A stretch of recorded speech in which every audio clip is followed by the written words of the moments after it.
Nadreen, दाता दरबार से लड़कियां अगवा करके बेची जाती हैं। पुप्पो ने इसको 20,000 रुपए में एक लड़के के आगे बेचा। पुप्पो ने क्यों बेचा था आपको? पापा कहते थे कि मेरी बहन के पास रह ला, मेरी बहन की बेटियों की शादी हो गई, इससे काम नहीं होता। पुप्पो के साथ कितना टाइम गुजारा तुमने? एक ना जिसके आगे तुम्हें बेचा है वो तुमसे क्या करवाता था? गंदा काम करवाता था या खुद करता था? अच्छा, खुद करता था। वालिद ने कभी मिलने की कोशिश नहीं की? नहीं। नादरीन, दाता दरबार से लड़कियां अगवा करके बेची जाती हैं। अब वो लड़कियां कहाँ बेची जाती हैं? इस तरह मेरे साथ एक लड़की मौजूद है जो कि पुप्पो ने इसको 20,000 रुपए में एक लड़के के आगे बेचा। अब पुप्पो ने क्यों बेचा, क्या वजह थी, ये लड़की सारी दास्तान सुनाएगी हमें अपनी ज़ुबानी। हमारे पास आई है कि मेरी भी एक वीडियो बना लो, मेरी पुप्पो ने भी मुझे 20,000 रुपये में बेचा है। यानी कि पहले भी इस तरह के वाक़यात दाता साहब में हो चुके हैं कि लड़कियां यहाँ से अगवा होती हैं, बरामद जाकर सिंध से होती हैं और हमारी पंजाब पुलिस वहाँ से लड़की रिकवर करके वापस लाहौर ले आती हैं। तो ये लड़की मेरे साथ मौजूद है, कम उम्र है, टीन एज है, इनसे बात करेंगे। बेटा, सबसे पहले नाम बताओ, अपना नाम क्या है? नूर फातिमा। नूर फातिमा। उम्र कितनी है? 18 साल। 18 साल। अच्छा, पुप्पो ने क्यों बेचा था आपको? पापा कहते थे कि मेरी बहन के पास रह ला, मेरी बहन की बेटियों की शादी हो गई, इससे काम नहीं होता। फिर पापा कहते थे कि मेरी बहन के साथ रह लो, उसकी बेटियों की शादी हो गई है, उसके घर के काम वगैरह कर लिया करो। अच्छा, फिर? तो मैं उसके बाद चली गई हूँ। तो उसके बाद पुप्पो ने एक मार रखा है, उसके बाद शादी कर। पुप्पो ने 20,000 का किसी के आगे बेच दिया। किसके आगे बेचा? पता नहीं उनके, पता नहीं क्या रिश्तेदार लगते थे, पता नहीं। अच्छा, उनके कोई रिश्तेदार लगते थे। क्यों बेचा है पुप्पो ने, और पुप्पो के साथ कितना टाइम गुजारा तुमने? एक ना 1 महीना गुजारा। 1 महीने में क्या क्या करती रही हो पुप्पो के घर? पुप्पो मुझे साथ रहते थे, घर के काम वगैरह कर। घर के काम वगैरह करती? और भी थी पुप्पो की बेटियां, बच्चे पुप्पो के? शादी हो गई। अकेली थी पुप्पो? अच्छा, जिसके आगे तुम्हें बेचा है वो तुमसे क्या करवाता था? हम्म, गंदा काम करवाता था या खुद करता था?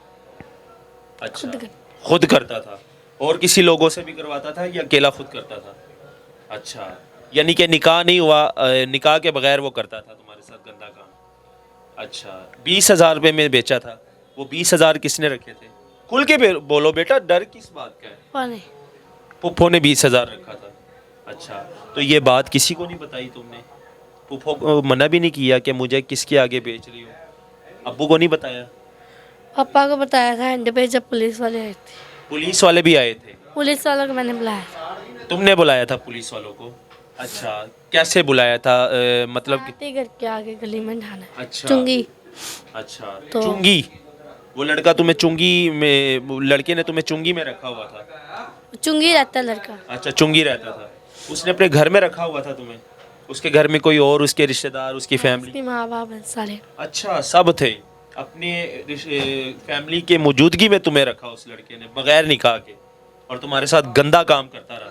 निकाह जो है उसने, पता नहीं रिश्तेदार, उन्होंने निकाह पढ़ा था, खुद ही पढ़ा था। अच्छा, तो फिर वहाँ से अपनी जान कैसे बचाई तुमने? मम्मा लेके आई। मम्मा के दिमाग में कैंसर है।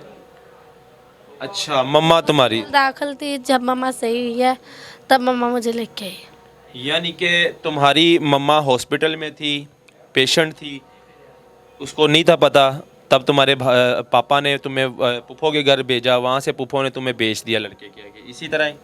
अच्छा, फिर तुम कैसे वहाँ से, मम्मा पुलिस को साथ लेकर आई थी?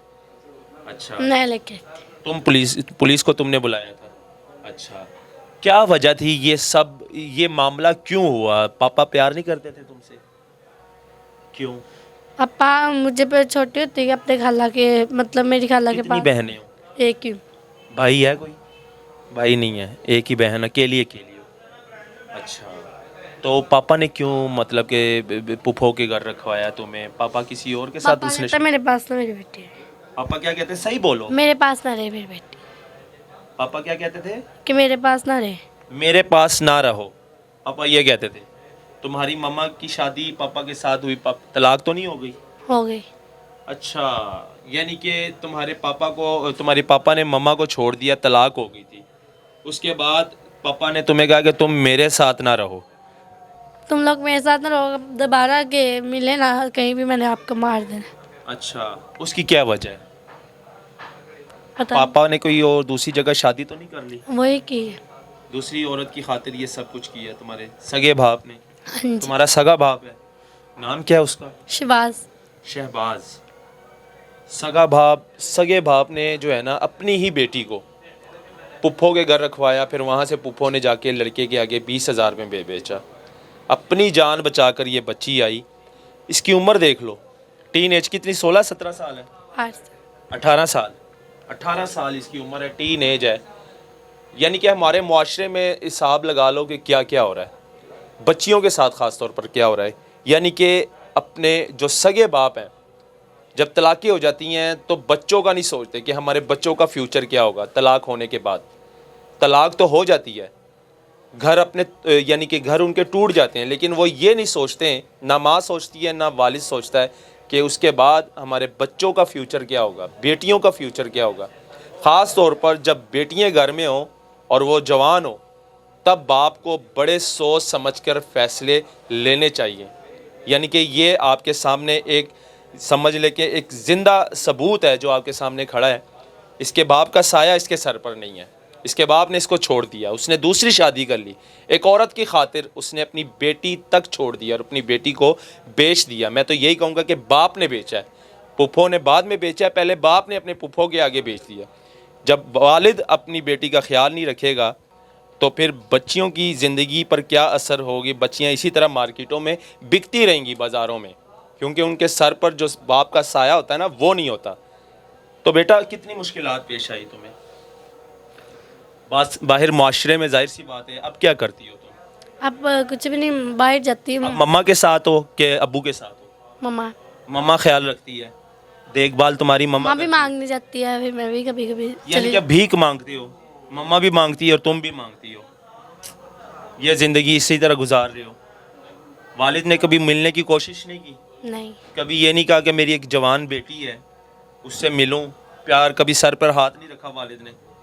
कपड़े वगैरह कहाँ से आते हैं, जूते कहाँ से आते हैं, कोई भी नहीं ला के देता? मम्मा भी नहीं करती ख्याल कि मम्मा करती है? मम्मा अपना वो किराया पूरा करे या घर का खर्चा पूरा करे। हालात इस तरह के हैं। यानी कि मामू वगैरह नहीं है तुम्हारे? मामू जाहिर सी बात है जब अपने साथ छोड़, इतने अमीर घर के हैं तो हमें नहीं बताते। अमीर है? हमारी खाला भी बहुत अमीर है, मामू की कारें वगैरह चीज़ें वगैरह सब कुछ है, उसके बावजूद ये ज़िंदगी है तुम्हारी। कभी मामू ने नहीं सोचा कि हमारी बांजी क्या कर रही है, हमारी बांजी के और मेरी बहन के क्या हालात है? क्या नाम है मामू के? जुल्फकार, शेख जुल्फकार। कितने मामू हैं? दो मामू हैं। फोत हो गए, एक फोत हो गया, एक मामू है और उनके पास ठीक ठाक पैसा है। कभी शादी हाल अपना शादी हाल है। उसकी कितनी बेटी हैं? उनकी एक बेटी है, दो बेटियां हैं। तुम्हारी दो कज़नें? बेटे हैं, दो बेटे और एक बेटी है। उसने भी सर पर हाथ नहीं रखा मामू ने। मामू का मतलब पता है? मामू का मतलब क्या होता है? माँ हैं? दो बारी माँ को मिलाओ तो मामा बनता है। माँ के बाद मामू का फर्ज है, वालिद के बाद मामू का फर्ज है कि अपनी भांजी के सर पर हाथ रखे। शर्म आनी चाहिए इसके मामू को भी कि ये हालात हो चुके हैं कि भांजी अपनी माँ के साथ रोड पर भीख मांग रही है और मामू का शादी हाल है, मामू करोड़पति है और मामू को ये एहसास नहीं है कि मेरी भांजी और मेरी बहन रोडों पर भीख मांग रही है। उनकी ज़िंदगी कैसे गुजर रही है? घर में कुछ नहीं है, यानी कि घर में फाके पड़े हुए हैं, रहने के लिए छत तक नहीं है। पहले तो वालिद को शर्म आनी चाहिए थे कि साथ छोड़ा, एक दूसरी औरत की खातिर अपनी बेटी तक छोड़ दी उसने, खबीस इंसान ने। मेरे पास अल्फाज नहीं है, इस तरह की कहानियाँ भी होती हैं, इस तरह की दर्दनाक स्टोरियाँ भी होती हैं। फिर क्यों ना इस तरह की जवान लड़कियों के साथ रोड के ऊपर ज़्यादतियाँ हों, क्यों ना इसको ज़्यादती का निशाना बनाकर इसके साथ गैंग रैप होगा, इसको मार कर कहीं चले जाएंगे, फेंक कर चले जाएंगे, क्योंकि इसके सर पर कोई है नहीं, सर पर वालिद बाप का साया नहीं है, अपनों का साया नहीं है। तो इन्हीं तरह बच्चों को फिर अगवा किया जाता है और फिर जाकर दूसरे शहरों में, सिंध में जाकर बेचा जाता है, चकले पर बेचा जाता है। तो ख़ास तौर पर इनके मामू से मेरी ये गुजारिश है, इसके वालिद से मेरी ये गुजारिश है कि अभी भी वक़्त नहीं गया, ये दाता साहब में भीख मांग रही हैं। और मुझे बहुत बुरा लगा तो मेरे पास आई कि मेरी ये कहानी है, ये स्टोरी है, तो मैंने कहा आप लोगों के साथ मैं शेयर करूं। इस वीडियो को ज़्यादा से ज़्यादा शेयर करें ताकि ये वीडियो इसके खबीस मामू तक भी पहुंचे और इसके वालिद तक भी पहुंचे कि इनके बच्चे क्या कर रहे हैं, इस पर क्या ज़िंदगी क्या गुजर रही है। ये दिखाना बहुत ज़रूरी था। मुझे दी इजाज़त, अल्लाह हाफिज़।